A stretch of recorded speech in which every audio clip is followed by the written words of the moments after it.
la forteresse cuirassée vibrait comme une bête endormie, chaque grondement de ses réacteurs semblant vouloir me rappeler qu'elle n'existait que pour la guerre. J'arpentais les couloirs tapissés de plaques d'alliage sombre, les jointures luisant faiblement, respirant l'odeur métallique désinfectée de l'entretien permanent. Autour de moi, techniciens et soldats effleuraient silencieusement leurs pupitres tactiques, illusion de calme qu'une simple alarme pouvait fracasser. Pourtant, l'alerte n'avait pas encore retenti. Nous attendions. Toujours cette attente oppressante, plus lourde encore que le combat. Au cœur du poste de commandement, les voiles holographiques déployaient leurs constellations factices. Je fixais une ligne clignotante, un écho revenant des profondeurs noires, un chuchotement d'interférences dont les traducteurs de signaux n'étaient pas parvenus à purger. Ralm s'approcha de moi, son uniforme impeccablement ajusté comme si aucun froissement ne pouvait révéler ses intentions. Sa voix me frappa d'un ton maîtrisé, presque doucereux, les balayages réitérés confirment un motif. Ce n'est pas du bruit. Je me penchai sur l'écran, lueur verdâtre grésillant sur ma peau. Je le savais déjà. Trop d'années sur les routes de piraterie m'avaient appris lorsque l'invisible se préparait à mordre. Officiellement, je n'étais plus cette fugitive traquée, j'étais stratège ici, gardienne du canon pulsar. Pourtant au fond, la même clairvoyance de proie et de chasseur n'avait jamais quitté mes nerfs. Un grésillement encore plus fort sur la ligne. Puis le silence. Enfin, une suite de caractères hachés apparut, barrage gamma en trajet. Le souffle de la salle changea. Lior, accroupi à demi dans le réseau plongé, leva la tête, ses yeux agrandis par la peur et la fascination. Je n'avais jamais vu ce garçon détourner le regard d'une énigme technique. Mais maintenant, même lui comprenait que ce message n'était pas jeu de cryptologue. Quelque part entre les étoiles, un instrument conçu pour désarticuler la moelle même de nos machines fonçait droit vers nous. J'enfonçai mes paumes sur la table vibrante du commandement et j'ordonnai la veille armée. Les sirènes muettes de la forteresse s'activèrent, pas un hurlement, seulement une infime variation de la lumière d'ambiance, code tacite réservé aux états de préalerte. Ceux qui vivaient ici savaient, la tempête s'annonçait. À peine avais-je donné mes instructions que des fourmillements étranges longèrent ma nuque. Comme une morsure irradiée. Je clignai des yeux et, un instant, la salle glissa. Les visages se brouillèrent, les parois métalliques s'étirèrent en volutes liquides. Je voyais le canon pulsar, mais pas tel qu'il était. Il avait sa propre respiration, une bouche ardente prête à rugir contre l'obscurité. Puis la vision se dissipa, me ramenant dans la monotonie grise du poste. Je savais ce que cela signifiait, le rayon X. Depuis que je m'étais approché de la chambre interdite, ces intrusions intramuraux dans ma propre perception se multipliaient. Comme des avertissements que je n'avais pas demandés, mais auxquels je ne pouvais plus échapper. Était-ce une contamination, un contact psychique avec quelque chose de plus vaste? Lior, lui, avait parlé d'écho du futur, une hypothèse que je m'étais efforcé d'écarter. Mais mon corps refusait d'être docile. Je sortis brusquement, laissant Ralm organiser les verrouillages. Les coursives vibraient, martelés par le rythme des générateurs d'appoint. Je descendis vers la baie vitrée donnant sur le canon pulsar. Là, l'arme démesurée dormait dans un enchevêtrement de câbles d'alimentation, son fût dressé au travers du blindage translucide. Il me dominait comme une cathédrale muette, un dieu que j'avais juré d'activer seulement en dernier recours. Mais la menace du barrage gamma tordait déjà mes certitudes. Vous l'avez senti aussi, n'est-ce pas? La voix de Lior me fit sursauter. Il s'était approché, les mains encore imprégnées de luminescence des circuits qu'il manipulait. Son regard oscillait entre crainte et avidité. Senti quoi? Grogne-je. Le frisson. Comme si les murs respiraient. Je l'ai ressenti quand j'étais près du module X. Vous êtes connecté d'une certaine façon. Je ne répondis pas immédiatement. Le garçon était perspicace, trop pour son âge. Il voyait les failles, là où la plupart détournaient les yeux. Était-il dangereux pour moi? Peut-être. Mais il pouvait aussi devenir le seul à comprendre ce qui nous attendait. Des éclats rougeoyants jaillirent soudain à l'horizon visible à travers la baie. Pas des tirs, pas encore. Des fragments brûlent à NTS, détachés de quelque chose d'énorme, dérivés comme des braises arrachées à un foyer inconnu. Puis la masse se dévoila à un vaisseau ennemi, profilé comme une lame sacrificielle, ses coques luisant de reflets huileux. J'ai senti mon cœur s'alourdir quand les premiers signaux de brouillage envahirent nos canaux, une voix, vibrante et étranglée, résonna dans mon crâne plus qu'à travers les haut-parleurs. L'alien ne parlait pas en mots mais en pression, en déchirure subtile de ma volonté, comme s'il cherchait à se loger derrière mes souvenirs. Zéphyra, reliée à moi par l'interface psychique, me força à soutenir ce flux, à ne pas céder. Les flancs de la forteresse cuirassée rugirent de lumière, dévastant l'espace proche d'arcs foudroyants qui ricochaient sur les boucliers de l'assaillant. La bataille s'embrasa en spirales incandescentes. Alors que les tourelles principales s'éteignent, le signal tomba dans la salle de commandement comme une lame invisible. Le spectrographe afficha des crêtes bleutées qui oscillaient au rythme d'un cœur monstrueux, 17 millions de kilomètres au-delà des balises de frontières. J'avais espéré que le barrage gamma ne serait qu'une rumeur gonflée par l'ennemi, mais la vibration se propageait déjà à travers nos couches défensives, un déferlement capable de griller chaque relais, chaque fibre, jusqu'aux membranes même du canon pulsar. Je sentais presque ces battements dans mon crâne, comme une marée sombre qui se plaquait contre mes tempes. Lior, penché sur la console secondaire, murmura que la première vague n'était encore qu'une pré-impulsion. Si cela était vrai, nous n'avions que des heures, peut-être moins, avant la rupture complète. Je pris une inspiration sèche. Devant moi, les voiles holographiques dessinaient la forteresse cuirassée, ses boyaux métalliques, ses murailles en damier de tungstène. Je détestais la nudité qu'offrent ces images tactiques, chaque section affichée, chaque réacteur palpant ces flux me rappelait que ce mastodonte n'était qu'un corps vulnérable. Ce n'était pas une citadelle éternelle, seulement une carcasse flottante que le barrage pouvait transformer en épave silencieuse. Ma main glissa sur la rampe d'acier. Un frisson parcourut mes doigts, le métal vibrait au rythme du réacteur central, mais il y avait autre chose, un souffle grave, comme si le canon pulsar commençait déjà à me parler. Depuis l'exposition aux rayons X, mes perceptions n'avaient plus de frontières claires, la voix du canon résonnait à travers moi, liquide et rugueuse, et certains soirs je ne savais plus distinguer mes pensées de ses pulsations. Ral m'entra avec son impeccable raideur. Sa posture était trop parfaite, comme s'il tenait à m'imposer le poids de sa discipline dans ce moment tendu. Il affirma que la population auxiliaire des soutes commençait à paniquer. Le bruit de l'onde se propageait, certaines cages antimatières avaient vibré, effrayant les équipes d'entretien. Je scrutai son visage, impeccablement rasé, et je vis l'ombre fugitive de quelqu'un qui attend le chaos pour planter sa lame. Mais rien ne transparaissait d'autre qu'une loyauté glacée. Zéphyra, souffla-t-il, si le barrage atteint son cycle complet, même notre plus grosse concentration d'antimatière sera neutralisée. Il faut tirer le canon pulsar avant cette échéance. Ces mots déclenchèrent dans ma poitrine une inquiétude épaisse. Tirailler maintenant? Alors que le canon aspirait mes nerfs comme des câbles tendus? Je fermai les yeux et revis une lueur traverse mon esprit, un océan obscur, traversé par d'innombrables filaments, et une structure lisse, grise, ligotée au sein de ses fibres mouvantes. L'image disparut aussitôt, mais le tremblement resta. Quelque chose, dans ces visions déclenchées par le rayon X, voulait me faire reculer. Lior se redressa, les yeux cernés par la luminescence étrange de son sang. Commandante, chuchota Théil, le canon n'est pas prêt. La déflexion gravimétrique est instable. Si nous tirons maintenant, le recul pourrait fendre la coque de la forteresse. Le silence pesa entre eux et moi, viscéral. Ral et Lior incarnant deux directions contraires, l'acte immédiat, tranchant, et la retenue fragile. Je sentais qu'aucun des deux ne comprenait entièrement le lien que j'entretenais à présent avec l'arme. J'approchai du promontoire vitré, derrière lequel reposait le cœur du canon pulsar. La structure formidable des anneaux d'accélération palpitait d'une clarté laiteuse, chaque cerceau aligné comme des planètes suspendues. Et de cet arachnéen labyrinthe courait une énergie qui me traversait. Je posai mon front contre la vitre, et un millier de chuchotements fracturés éveillèrent mes neurones.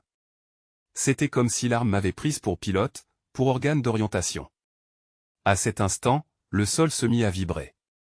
Lior cria qu'une seconde pré-impulsion venait de heurter les déflecteurs périphériques. L'onde gamma résonna jusqu'au noyau du bastion. Les lumières vacillèrent, le sol suintait de micro-fissures, et même le dôme de commandement sembla se resserrer autour de moi. La forteresse cuirassée ployait, jamais conquise mais déjà infiltrée par ce spectre énergétique. Je savais alors qu'attendre serait fatal. Mais tirer maintenant risquait de tout broyer, peut-être même de déclencher une réaction de résonance avec le barrage. L'image obsédante revint, ce corps gris prisonnier de ses filaments, oscillant dans l'abîme. Était-ce moi, était-ce la forteresse, était-ce le futur? Lior, murmurai-je, la voix plus calme que je ne l'aurais cru, et je pressai la détente. Je n'avais pas le luxe de douter, mon objectif n'était pas seulement de sauver ma peau, mais d'empêcher que l'entité s'empare du cœur gravitationnel de la forteresse cuirassée. Si elle parvenait à forcer l'ancrage, la totalité de notre station s'effondrerait dans l'abîme, et avec elle toutes les routes stellaires patiemment sculptées à travers le flux spatial.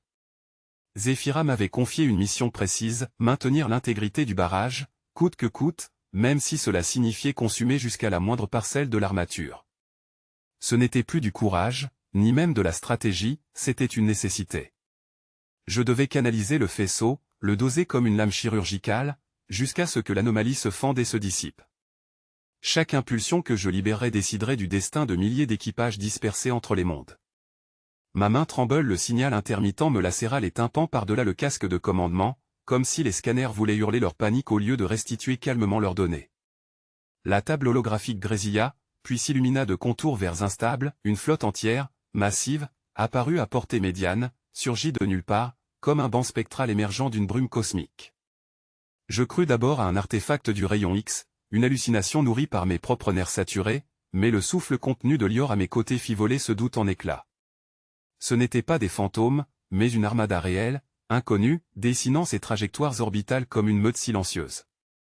Le tir de calibrage du canon pulsar, que nous avions osé en pleine obscurité intersidérale, avait été notre erreur, son éclair avait signé la forteresse cuirassée comme une balise allumée au cœur du vide. Je me redressai, le dos courbé par la tension, mes mains serrées sur la rambarde du poste de commandement.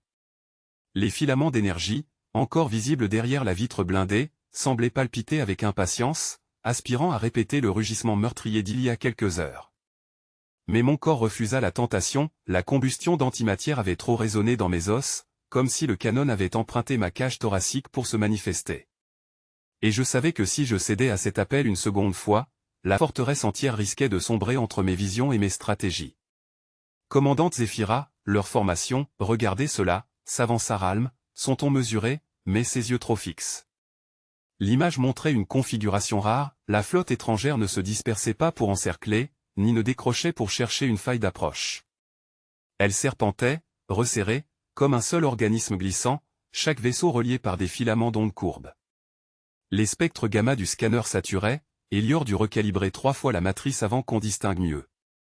On aurait dit, oui, une cohésion biologique, une pulsation de matière et d'espace en eux.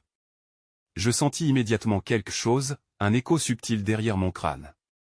Pas une voix, ni une phrase, mais un glissement de perception, une nappe étrange où mes souvenirs se brouillaient. Le rayon X, encore lui. Depuis l'incident initial, il filtrait autour des noyaux d'uranide et se faufilait dans le champ psychique comme une brume persistante. Mes anciennes années de pirate m'avaient habitué aux drogues sensorimétriques, aux illusions pour tromper sommeil et peur. Mais jamais je n'avais croisé un phénomène où le métal, la chair et le vide se mêlaient ainsi pour remodeler la pensée. On devrait alimenter les batteries des tourelles périphériques, suggéra Lior, sa voix à la fois fébrile et fière. Ses doigts phosphorescents pianotaient contre les interfaces comme si ses os eux-mêmes conduisaient le courant. Si ces interférences sont réelles, nous pourrons au moins tester leur réaction. Je hochai lentement la tête, mais reportai aussitôt mes yeux sur Ralm. Je connaissais ses calculs toujours précis, la manière dont il composait les déploiements comme un architecte froid. Pourtant ce soir, il se contentait de guetter mes ordres, une patience inhabituelle. Trop lisse. Ma cage thoracique me rappela brutalement les bribes d'avertissement que mon corps avait encaissées lors du tir. Peut-être que le canon lui-même me murmurait, méfie-toi de ton propre second. Un grondement métallique secoua la coque, pas un tir ennemi, mais la vibration sourde des navettes d'appui qui s'arrimaient en urgence. Les équipages revenaient de patrouilles brisées, leurs coques marquées par des champignons d'oxydation rapide, comme si du temps s'était écoulé plus vite à leur surface. Le rayon X avait des effets imprévisibles sur quiconque s'y exposait directement. Je crus voir, derrière les visières encrassées, des regards vieillis, quelques rides précoces marquant des visages pourtant jeunes. Mes neurones brûlèrent dans ma tête, et si la flotte étrange dehors n'était pas seulement une menace militaire, mais une clé vers cet avenir accéléré? La nuit artificielle dans la salle de commandement s'épaississait à mesure que les hologrammes densifiaient leur relief. Le contraste entre la forteresse cuirassée, cette coque bardée de centaines de mètres de blindage fractal, et les silhouettes filamenteuses au dehors me troubla plus que la perspective d'une bataille. J'avais connu les croiseurs corsaires, les chasseurs minuscules, les balises piégées. Mais jamais une flotte ne m'avait paru respirer. Respirer. Oui, c'était la sensation, leur trajectoire formait des inspirations, et leur ralenti semblait soupir. Zéphira, fit la voix grave de Ralm. Je relevai la tête. Ses traits étaient figés, mais je devinais une lueur, peut-être de crainte. Si nous n'avançons pas maintenant, la forteresse cuirassée fermera ses veines et nous serons pris au piège. J'hochai la tête, mais mes pensées dérivaient déjà vers l'artefact spatial que nous dissimulions au cœur de la soute, irradiation muette qui consumait les capteurs. Arraché aux décombres d'une planète interdite effacée par décret de l'ancien empire, il vibrait comme une plaie encore ouverte entre mes côtes. Sa présence seule suffisait à attirer les convoitises, les rebelles qui s'agglutinaient derrière nous, les marchands clandestins qui flairaient l'impossible, et surtout l'ombre ténue d'une IA interdite, revenue des limbes numériques pour nous chuchoter des itinéraires que nul vivant n'avait osé emprunter. Devant, le navire amiral de la coalition hésitait, son flanc craquelé masquant à peine le souffle profond d'un réacteur quantique prêt à s'emballer. Il incarnait la menace, mais aussi l'ultime chance, si ce cœur instable s'ouvrait à nos signes, le signal s'était élevé dans la salle comme un cri muet. Le drone, que nous pensions neutraliser, ouvrit un dernier canal lumineux avant d'exploser dans une pluie d'étincelles acides. J'avais plongé sous la table de navigation, les oreilles bourdonnantes, et j'avais senti l'onde se propager dans les murs de la forteresse cuirassée, comme si une créature titanesque venait de se réveiller dans ses entrailles d'acier. Dans le vacarme, je sus avec certitude que le message avait franchi nos défenses. Le barrage Gamma savait désormais où nous étions. Je me redressai lentement, le goût du métal dans la bouche. Autour de moi, les hologrammes tactiques s'étaient brouillés en flaques de lueur, leurs lignes de bataille effacées comme une encre livrée aux flammes. Ralm arriva le premier, encore immaculé, le col raide, ses gants d'officier à peine froissés par le choc. Ses yeux incarnats évitaient soigneusement les miens, ce qui, paradoxalement, me confirma qu'il cachait quelque chose. Aux confins de ma vision périphérique, le canon pulsar vibrait dans son sommeil, une pulsation sourde qui faisait écho dans ma cage thoracique. Je crus l'entendre respirer. Lior raccommodait déjà les panneaux éventrés de la console, ses doigts phosphorescents plongeant dans les circuits comme s'il tissait de la matière vivante.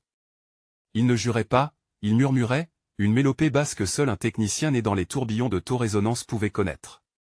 Derrière ses paupières mi-closes, je lus une peur qu'il n'osait pas prononcer, les rayonnements l'enveloppaient à nouveau, plus visible que jamais.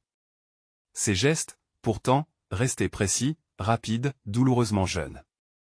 Je ne pus m'empêcher de repenser au rayon X. Depuis qu'il avait été déclenché pour sonder la trame énergétique des ennemis, il imprimait en moi des éclats d'images que je n'avais pas demandés. Des silhouettes noueuses d'étoiles bruissant comme des forêts mouvantes, des océans de feu sous lesquels sommeillaient des visages immenses. Je savais que ce n'étaient pas des hallucinations ordinaires, leurs reflets emplissaient aussi les yeux de Lior, et parfois même les panneaux réfractifs de la forteresse semblaient s'orner de motifs étranges avant de revenir à leur gris sévère. Tout convergeait vers le canon pulsar, lui aussi contaminé par ces visions. Ralm ordonna un rapport. Sa voix était nette, ferme, mais son insistance trop appuyée me rappela qu'il attendait une faille. Je l'observai sans répondre tout de suite. Son profil se détachait en silhouette contre les baies vitrées blindées, derrière lui, l'espace sombre roulait lentement. Je sentais, comme une chaleur le long de mon cou, l'intention cachée sous son sang-froid. Il voulait que je donne l'ordre de charger le canon, afin qu'il puisse dénoncer ma précipitation ou, pire, détourner l'accusation quand viendrait l'impact du barrage Gamma. Le piège était posé. Nous attendrons, dis-je enfin. Je fis preuve d'un calme que je n'éprouvais pas réellement. Le silence qui suivit fut plus lourd que l'explosion du drone. Chacun, dans la salle, sut que nous étions désormais repérés, et que notre survie dépendrait de cet intervalle suspendu. Lior détourna ses mains des câbles, ses iris brillants hantés par une anticipation muette. Puis les parois résonnèrent. Pas un choc matériel, une vibration de chant, qui secoua l'air comme une cloche. Les capteurs de gravité se mirent à halter. À travers la baie, je distinguai une ondulation sombre traversant la toile d'étoiles. Le barrage Gamma testait déjà nos défenses. L'instinct me commandait d'armer le canon pulsar, mais une partie plus profonde de moi-même, celle que les visions du rayon X avaient contaminée, me souffla que tirer maintenant n'aboutirait qu'à l'anéantissement mutuel. L'arme n'avait pas encore choisi son destin. Je perçus Lior se rapprocher. Sa voix était à peine un souffle, il y a une interférence organique dans le signal du drone, pas seulement mécanique. Quelque chose s'est introduit dans le réseau. Ses doigts tremblaient, mais aucune peur ne perçait dans ses mots, seulement un étonnement sacré. Ralm fronça les sourcils à cette déclaration, trop vivement pour masquer son inquiétude. Si un fragment étranger vivait dans nos circuits, il pouvait manipuler aussi bien les systèmes que nos pensées. L'idée même d'un sabotage non pas humain mais mutant, de chair et d'énergie mêlée, fit naître une froide sueur dans mon dos. J'eus un vertige soudain, l'image d'un tentacule translucide enroulé autour de la chambre à antimatière du canon, palpant chaque pulsation comme un cœur étranger. Était-ce une vision ou déjà une réalité? Ma respiration se fit irrégulière. Je fermai les yeux. Les voix se brouillèrent, telles des ondes lointaines reflétées par un océan intérieur. Je rouvris les paupières au moment où la forteresse cuirassée vibra d'un grondement sourd. L'ordre de charger venait de tomber, répercuté par les communicateurs internes, et nos défenses se mirent à pulser, couche par couche, comme de vastes diaphragmes luminescents. Un test préliminaire fut lancé, un champ de vibrations, invisible mais oppressant, parcourut la coque pour débusquer toute intrusion. Les capteurs de gravité, tendus à la limite de leur tolérance, réagirent aussitôt par une avalanche de données chaotiques. Derrière la baie vitrée blindée, je voyais le vide grésiller en reflets jaunâtres, comme si l'espace lui-même se froissait sous notre joue. Mais, sous cette apparente maîtrise, couvait déjà un jeu de pouvoir obscur, certains hiérarques retardèrent volontairement l'intensification du champ, comme pour donner une chance à l'ennemi. J'avais vu ses lèvres articuler à peine quelques mots dans l'obscurité des conduits, un chuchotement, un code, un aveu. Le sabir guttural qu'il utilisait, je l'avais entendu seulement dans les transmissions interceptées des contrôleurs du barrage Gamma. C'était donc vrai, Ralm liait nos dernières défenses à l'ennemi invisible qui patientait derrière le voile de radiation. La gorge serrée, je m'étais reculé dans l'ombre métallique, consciente qu'un faux mouvement pouvait me brûler bien plus sûrement que le rayon X. Mon souffle résonnait contre mon propre masque de commandement, je devais attendre, frapper plus tard, mais jamais oublier que le danger ne venait pas seulement du dehors. Le corridor vibra sous mes pas, une pulsation légère mais continue, comme si la forteresse cuirassée respirait.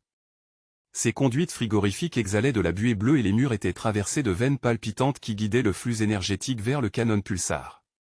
Pourtant, depuis l'activation du rayon X expérimental, rien n'était stable. Je sentais la station elle-même rêver à travers moi, m'envoyant des images incohérentes, des arches de lumière renversées, des silhouettes composées de brume noire, des foules hurlantes qui se dissolvaient en poussière stellaire. Lior m'avait prévenu que ce genre de vision n'était pas censé durer, mais elle revenait chaque fois que je fermais les yeux. Je retrouvais le technicien près du noyau du rayon X, là où un réseau de câbles miroitants barrait presque tout accès. Sa peau semblait encore phosphorescente d'avoir touché les condensateurs. Ses yeux fixaient la matrice centrale comme s'il y voyait des astres en miniature. Ce n'est pas seulement une arme, souffla-t-il. C'est un miroir. Quand on l'alimente, il nous renvoie la trame des pensées cachées. Je serrai ma ceinture, où pesait le poignard gravitationnel que j'avais jadis volé au corsaire de la ceinture obscure. Alors explique-moi ce que tu vois, Lior. Il hésita, ses doigts tremblant encore de l'énergie qui vibrait sous sa peau. Je vois des angles impossibles, des courants qui n'existent pas dans notre espace. Et je vois des voies, commandantes, une convergence qui nous observe depuis l'autre côté du flux gamma. Je ne pus m'empêcher de songer à Ralm, à son regard trop lisse quand il confirmait les rapports tactiques. Le rayon X m'avait offert une clé, le traître n'était pas seulement un espion, mais un prolongement de quelque chose de plus vaste. Les contrôleurs devaient avoir trouvé un moyen de déposer leur écho dans l'esprit des officiers. Une alerte sonna brusquement dans la chambre. Les murs se teintaient d'orange, projection d'un danger imminent. Lior bondit vers le panneau. Retombée de particules en approche. Ce n'est pas une frappe directe, sans doute une sonde catalyseuse. J'aspirais l'air saturé d'ozone. J'eus à peine le temps de franchir la passerelle que le choc grinça à travers la forteresse, un grondement métallique glissant sous mes semelles. De l'extérieur, j'imaginais la brusque floraison de gerbes magnétisées éclaboussant notre armure orbitale. Depuis l'oculus latéral, je vis en effet les traînées incandescentes se disperser autour de nous puis s'éteindre dans le vide. Je pris la voie des ponts tactiques. Les hologrammes jaillirent dans la salle de commandement comme des voiles de verre liquide, nappe après nappe figurant notre position. Et là, au centre, debout avec son uniforme impeccablement raidi par les plis, Ralm. Il commandait déjà les opérateurs, d'une voix ferme. Les déflecteurs ont tenu, rapporta-t-il en me voyant. Pas de brèche sur le flanc sud. Il me rendit son salut, tout en détournant le regard trop rapidement. Je savais. Je dissimulais ma suspicion derrière un masque impénétrable. Parfait, officier. Maintenez la surveillance renforcée. Mes doigts serraient par-dessous ma manche un fragment de circuit que Lior m'avait confié, un traceur énergétique. Je le glissai discrètement sur le pupitre que Ralm utilisait, minuscule éclat de cristal capable d'absorber les flux clandestins. Si quelque contact était établi avec le barrage gamma, je le saurais. Le silence revint, brisé seulement par les pulsations graves du canon pulsar, comme une gigantesque bête sous sédation.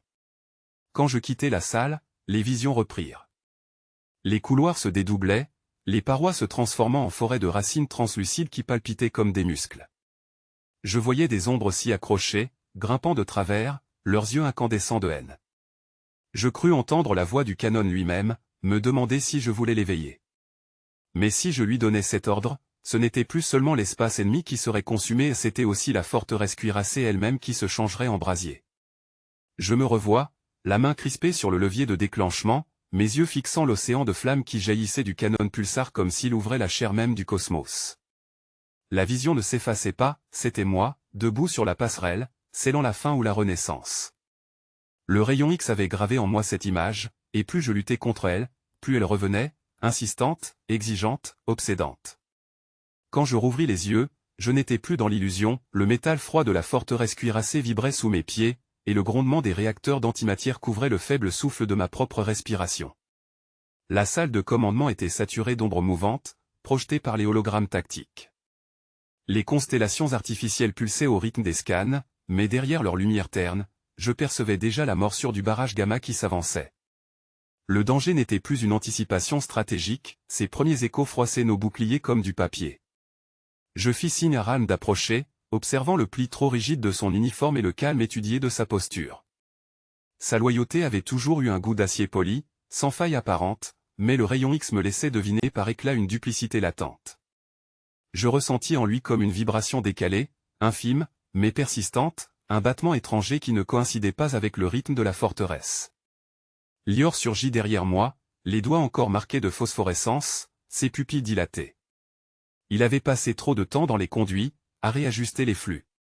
L'air autour de lui sentait l'ozone et la poussière d'alliage. Les circuits secondaires commencent à chanter, dit-il d'une voix rauque. Pas de panne, mais une résonance. Comme si quelque chose se faufilait dans la trame même de l'énergie. Je ne pus m'empêcher de frissonner. Ce n'étaient pas des pannes, mais des murmures. La forteresse avait sa propre conscience, ou bien le rayon X avait ouvert une brèche en moi, m'offrant l'illusion qu'elle respirait. Un vrombissement sourd rugit sous nos pieds, suivi d'une secousse. Je vis sur les voiles holographiques le premier front du barrage gamma percuter nos boucliers extérieurs.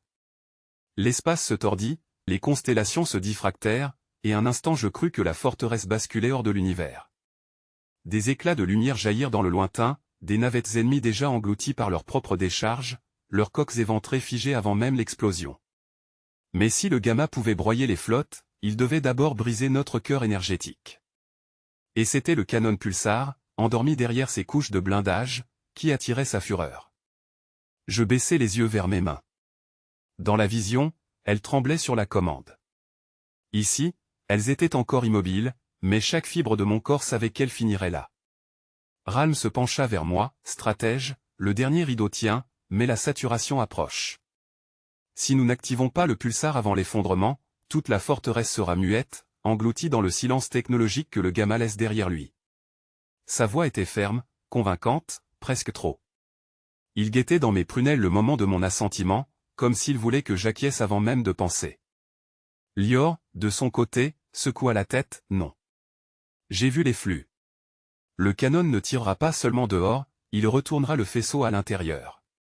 Quelque chose interfère, le rayon X, peut-être. Si vous appuyez, il ne vaporisera pas l'ennemi. Il traversera tout, y compris nous. Je sentis l'espace s'étrangler autour de moi. Ralm avançait l'argument de la survie immédiate.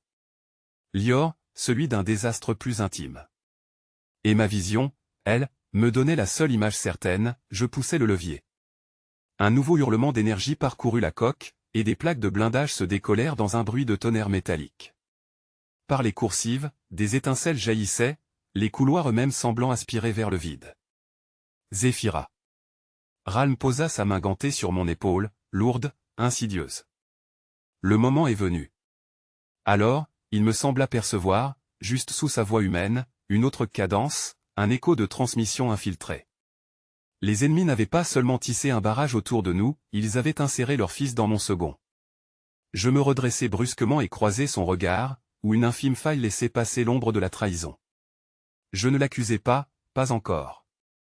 Je plongeai dans son regard comme dans une vitre et j'y vis se refléter la forteresse cuirassée, immense et muette, attendant notre choix. Je fis un pas en arrière, mais déjà son bras fendait l'air avec une brutalité décuplée.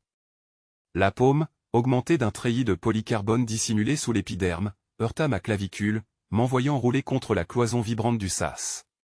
Mon souffle s'étrangla, une douleur électrique irradia dans mes nerfs. Je répliquai sans réfléchir, ma paume frappa le boîtier de contrôle mural, libérant un jaillissement d'étincelles bleutées. La décharge emplit l'espace d'un grondement sec, brouillant une seconde le champ parasite qui le liait aux intrus. Il hurla, mais ce hurlement n'était plus seulement le sien, 3 harmoniques superposées le contaminaient, échos d'outre-espace qui firent trembler l'air. J'avançai, chaque pas arraché à la pesanteur. Ses doigts se refermèrent autour de mon bras et le cœur du canon pulsar vibrait comme un animal blessé. Ses parois internes, chauffées au rouge par la fission instable, craquaient sous la pression. Si je ne trouvais pas un moyen de canaliser le trop-plein d'énergie en quelques secondes, la forteresse cuirassée entière allait se disloquer dans un éclair muet. J'ordonnai à Lior de détourner le flux secondaire vers les dissipateurs gravitiques, et, dans un fracas rauque, les conduits respirèrent comme des poumons de métal. Le danger d'explosion immédiate fut repoussé, mais la fièvre du canon persistait, hypnotique, comme un battement prêt à envahir ma propre poitrine. Je restai les doigts crispés sur la balustrade d'observation, fixant les nappes d'énergie qui dansaient à l'intérieur de la chambre de confinement. Chaque pulsation résonnait dans mon sang avec la même cadence que mes visions antérieures. Le rayon X, que le conseil technique avait juré, inoffensif, m'avait déjà fracturé, faufilant ses éclats de lumière dans mes nerfs. Or, dans ce vacillement incandescent du canon, je reconnaissais les mêmes motifs, des spirales noires enroulées autour de noyaux de feu, comme si l'arme cherchait à me parler, ou à m'avaler. Lior leva vers moi son visage en sueur, son front strié par les reflets phosphorescents de ses implants. Les conduites tiennent, mais ce n'est qu'un sursis. Il parlait d'une voix étranglée, comme s'il redoutait que le simple fait de formuler les mots puisse déclencher l'apocalypse. Je hochai la tête. Rien, désormais, ne pouvait s'énoncer sans qu'une vibration secrète ne réponde depuis le cœur d'énergie. Derrière moi, l'officier Ralm s'approcha à pas mesurés. Ses bottes résonnèrent contre les plaques de blindage, aussi régulières qu'un compte à rebours. Je perçus dans son maintien rigide une tension presque contenue. Son uniforme impeccable, dépourvu de la moindre tache malgré les secousses, me rappela à chaque instant la discipline de ceux qui, justement, n'étaient pas ce qu'ils prétendaient être. Quand il me glissa, d'un ton volontairement calme, que le barrage gamma approchait de notre orbite, je saisis que ses yeux n'attendaient pas ma peur, mais plutôt ma décision. Je quittai le balcon de contrôle et descendis lentement l'escalier en colimaçon, mes mains frôlant les parois métalliques encore humides de condensation due au surchauffe. Chaque pas rétrécissait la distance entre ma conscience et le murmure du colosse endormi sous mes ordres. Dans les cavités basses du canon pulsar, les câbles ressemblaient à des racines denses tremblant sous un vent toxique. Quand j'étendis ma paume contre le blindage du réacteur principal, une vibration me traversa entièrement, me projetant des fragments de vision, des forêts carbonisées, des cendres planant sous des soleils rouges, et au milieu, ma silhouette multipliée en 1000 éclats, chacune tournant une manette différente du canon. Je clignai des yeux pour chasser la brûlure. Le métal vibrait encore. J'entendis la voix tremblée de Lior parvenir jusqu'au conduit. Zéphira, si nous ne fermons pas la spirale dans les prochaines minutes, le rayon s'emballe à chaque cycle. Aucun bouclier ne tiendra. Sa panique transparut dans la sonorité même de mes os. Et pourtant, une ivresse sombre me retenait de détacher ma main du blindage, comme si je pouvais absorber, ou dévier, par ma seule chair, le poids démentiel qui bouillonnait dans ces cavernes d'acier. Ralm interrompit mon immersion. Il s'était approché trop silencieusement. Stratège, les signaux extérieurs se précisent. Le barrage gamma ne vise pas seulement nos systèmes. Il est programmé pour anéantir les champs gravitationnels alentours. Tout ce qui a une architecture énergétique se retrouvera réduit au silence. Ces mots résonnaient comme une confession presque trop précise, et mon instinct flairait la trahison qu'il dissimulait encore. Je pivotai, toujours adossé à la coque brûlante, et croisai son regard. Sa pupille avait le miroitement artificiel des lentilles intégrées, signe d'un relais vers d'autres yeux, ailleurs. Une partie de lui envoyait déjà nos secrets à une flotte distante. Je sentis, plutôt que je ne vis, l'agitation de Lior, il comprenait aussi. Mais il restait figé, incapable d'interrompre l'ordre hiérarchique qui me liait à Ralm. Si le barrage atteint la forteresse avant que le canon tire, nous ne serons plus qu'une carcasse vide, ajouta le capitaine d'un ton neutre. Ses lèvres prononçaient une logique militaire, mais je distinguais derrière l'intonation une lueur de satisfaction contenue. Piégeuse. J'aurais pu l'abattre sur le champ pour trahison, mais les capteurs du canon vibraient encore dans ma chair, exigeant de ma résolution une froideur absolue. Tu parles comme si tu chantais une ode à la déferlante de corps, lancez-je d'une voix basse. Le nom de cette antique tragédie planétaire, récitée depuis des siècles dans les citadelles, résonna dans la salle comme une gifle. Les épopées de corps rappelaient un peuple figé d'orgueil, sacrifié parce qu'il avait attendu trop longtemps l'instant de fuir. Ralm détourna à peine son regard, mais je perçus le frémissement de ses paupières. Alors chante-la à ma place, rétorqua-t-il. Son ironie, sèche, m'irritait davantage que la menace elle-même. L'écho de ces mots se brisa contre les parois métalliques, et je ressentis dans ce timbre un goût amer de défi, comme si l'ombre des anciens pesait encore entre nous, exigeant de moi un choix qui dépassait ma propre chair. Mes doigts restaient crispés sur la crosse du pistolet, encore braqué contre Ralm, tandis que le vacarme des réacteurs secondaires vibrait jusque dans mes os. Le moment semblait infini, mais une percée hallucinante jaillit de l'éclat résiduel du rayon X que j'avais entreaperçu, le barrage gamma, ce torrent de désactivation qui devait nous réduire à des coques mortes, pouvait être inversé. Non pas dévié, non pas bloqué mais transformé, canalisé comme une mer retournée par la gravité d'une lune secrète. Je vis soudain dans ma tête les réseaux d'ondes, le canon pulsar devenant antenne résonante, amplificateur de vie au lieu d'arme aveugle. Si je tirais sur Ralm, je disperserais l'instant fragile qui liait ma conscience au cœur énergétique de la forteresse, si j'épargnais, je gardais la chance ténue de métamorphoser cet apocalypse en ouverture. Alors je fis glisser le cran de sûreté et, sans un mot, je relâchai la tension, ignorant le regard glacé de mon second. La salle de commandement vacilla sous un tumulte grave comme si la forteresse elle-même hésitait sur son destin. Sur l'écran principal, un halo indigo déchirait les profondeurs spatiales, le premier SM de drones ennemis était apparu, et chacun vibrait du code militaire parfait, formation serrée en gerbes concentriques. Mon souffle s'accéléra, ils apportaient l'ultimatum, j'en étais sûr avant même que la transmission ne fît sur l'air. La voix métallique résonna comme une injonction gravée dans l'acier, rendez le canon pulsar. Désactivez vos réacteurs en 48 cycles. Ou nous libérons le barrage gamma.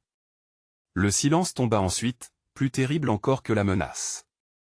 Ralm se racla la gorge, avec cette ironie qu'il aimait laisser traîner comme une lame à moitié dégainée. Voilà. Il pose les cartes. Si nous obéissons, nous pourrions peut-être sauver nos vies. Si nous défions, eh bien, tu as vu comme moi. Je l'ignorais et cherchais Lior du regard.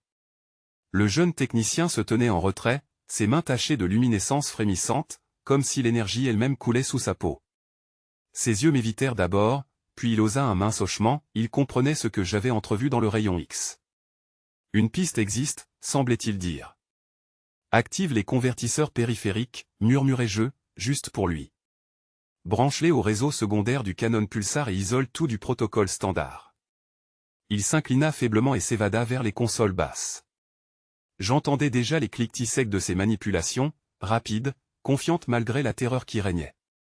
Dehors, les drones restaient immobiles, étincelles dissimulant des cœurs destructeurs. Leur immobilité n'avait rien de rassurant. C'était une attente, une morsure suspendue. Je sentis la brûlure du rayon X circonscrire mes pensées. Des images étranges filtraient, comme si je regardais la bataille depuis un autre plan d'existence, je voyais le barrage gamma non comme un flot de désactivation, mais comme une colonne lumineuse qui pouvait être reflétée, repliée sur elle-même. Le canon pulsar n'était plus seulement un canon, il devenait miroir cosmique. J'entendis un chuchotement ou peut-être mon propre esprit en transe qui me disait qu'il y avait une ouverture dans le spectre, une fente au cœur de leur arme. Ralm se rapprocha de moi. Je perçus son parfum métallique, cette discipline forgée sur les chantiers des lions. Tu ne vas quand même pas répondre à leur ultimatum ? Nous n'avons ni le temps ni la technologie pour inverser ce que tu crois avoir vu. Je me tournai vers lui, réprimant la colère. Ce que je sais, c'est que la soumission mènera à l'annihilation, Ralm. La seule différence sera de qui appuiera sur la détente. Il esquissa un sourire acide, mais ne poursuivit pas. Peut-être mes mots avaient-ils effleuré quelque chose en lui. Lior envoya un signal discret. Des colonnes de chiffres pulsèrent sur le réseau holographique. Conversion engagée, Zéphira. Les conduits auxiliaires se lient à la matrice comme vous l'avez demandé. Je sentis la vibration, faible d'abord, montant peu à peu jusqu'à devenir bourdonnement dans mes tempes. Mes visions s'intensifièrent, j'étais la forteresse elle-même, je frémissais sous les impacts invisibles d'une mer hostile. Alors les drones bougèrent. Un mouvement presque orchestré, comme des pétales s'ouvrant autour d'un centre noir. Le barrage gamma, leur menace suprême, se préparait. Les minuteurs holographiques diffusaient le temps restant, plus réduit qu'ils ne l'avaient promis, 20 cycles, pas 48. Trahison attendue. Il triche, lâcha Zéphira, sa voix vibrante de colère contenue. La forteresse cuirassée s'élevait de l'océan comme une montagne de métal noir, hérissée d'antennes fractales et de tourelles dormantes. Autour de sa coque, l'eau était devenue une épaisse soupe d'algues fluorescentes, ballottée par la houle et par les secousses sourdes des explosions sous-marines. Le ciel restait étouffé de brumes orangées, parcouru de stries électriques, et chaque éclair faisait miroiter les arêtes polies du bastion artificiel. L'air portait l'odeur âcre d'ozone et de sel brûlé, piégeant mes poumons à chaque respiration. Zéphira, penchée sur les consoles de calcul, avait la peau sombre striée de marques luminescentes, héritage d'une lignée de navigateurs génétiques disparus depuis la grande retraite côté sud-atlantique. Ses yeux, fendus comme deux miroirs de mercure, reflétaient les alarmes. Les drones se mirent à vibrer dans l'espace comme des nids de frelons en furie, libérant une pulsation rouge qui enflamma instantanément les senseurs de la forteresse cuirassée. Le compte à rebours s'afficha dans les voiles holographiques de la salle de commandement, 20 cycles, pas un de plus. Je sentis la pression d'un étau invisible me broyer la poitrine tandis qu'au loin, dans les interstices du silence interstellaire, le barrage gamma tournoyait comme une gueule noire prête à dévorer toutes nos défenses. Je m'avançai brutalement vers la baie d'observation. Au dehors, les essaims de drones bâtissaient une géométrie étrange, une spirale descendante qui converguait directement vers le cœur blindé de la station. Ils préparaient une onde unique, un orage programmé pour fracasser chaque circuit, et soudain l'évidence me traversa, ni nos canons standards, ni les boucliers de surface n'arrêteraient cette pulsation finale. Le canon pulsar restait le seul espoir, ou la dernière folie. Lior haletait derrière moi, ses doigts tachés d'étincelles luminescentes courant encore sur la console d'alimentation. Je percevais sa peur, mêlée à une tentation que je connaissais trop bien, celle d'appuyer avant l'heure, de forcer le destin.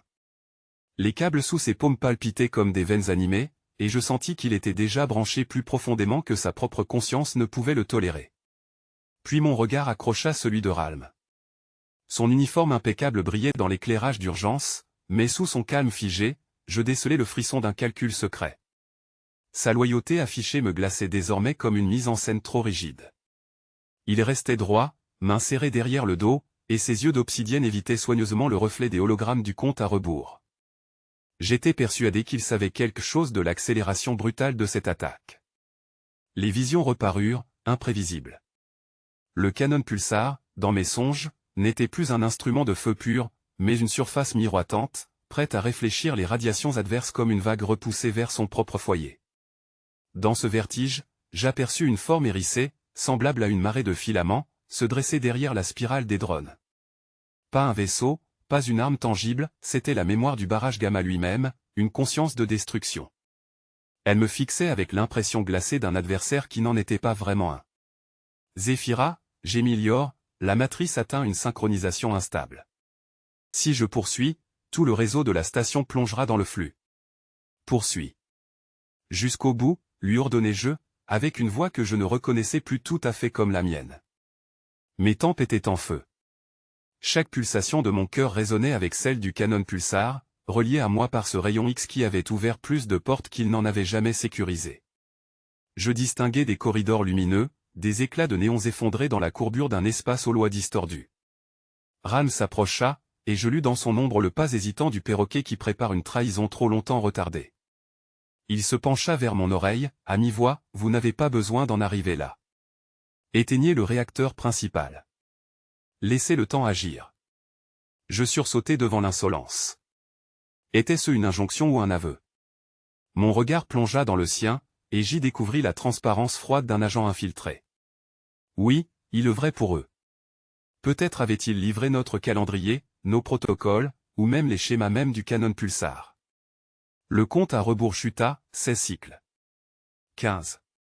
Chaque battement se réverbérait comme une enclume frappant ma cage thoracique. Des plantes étranges, phosphorescentes, envahissaient mes visions, se balançant à la surface d'une mer noire de nuages. Le pulsar devenait une bulle suspendue dans cette obscurité, un miroir cosmique qui réverbérait les ténèbres. Je compris, en un frisson, qu'il ne s'agissait plus de tirer ou de ne pas tirer. Il s'agissait de choisir la fonction du miroir. Zéphira, souffla Lior, si je dévie les câbles selon ton intuition, l'énergie pourrait ne pas produire d'explosion. Mais personne n'a jamais tenté une inversion de flux. Je sentis soudain que sa jeunesse n'était pas une faiblesse, mais une chance. Ses doigts, tachés de lumière, savaient danser hors des sentiers imposés. Oui, l'instabilité était notre porte de sortie. Je plantai mes yeux dans les siens et murmurai, fais de ce canon un reflet. Pas une flamme. Il hocha la tête, tremblant, mais ses mains déjà glissaient sur les relais, renversant les polarités. Un parfum d'ozonac remplissait l'air, mêlé au goût métallique du sang que je m'étais mordu en silence. La chaleur montait dans la salle close, chaque pulsation du flux créant un frisson qui courait sur ma peau moite. J'entendais le bruissement aigu des câbles, leur vibration comme un cœur réprimé, et les murs vibraient sous ce chant menaçant. La lumière saccadée virait du bleu au pourpre, projetant des ombres rapides qui donnaient aux angles de la forteresse cuirassée des allures mouvantes. Le temps se distendait, seconde après seconde, chaque battement de cœur devenant une éternité suspendue dans cet espace réduit. Une mémoire ancienne me traversa, celle d'un serment oublié, prêté autrefois aux gardiens des miroirs d'astres. L'envie de fuir se heurta au devoir de rester, et je sus que ce conflit était mon fardeau. Ma croyance en eux.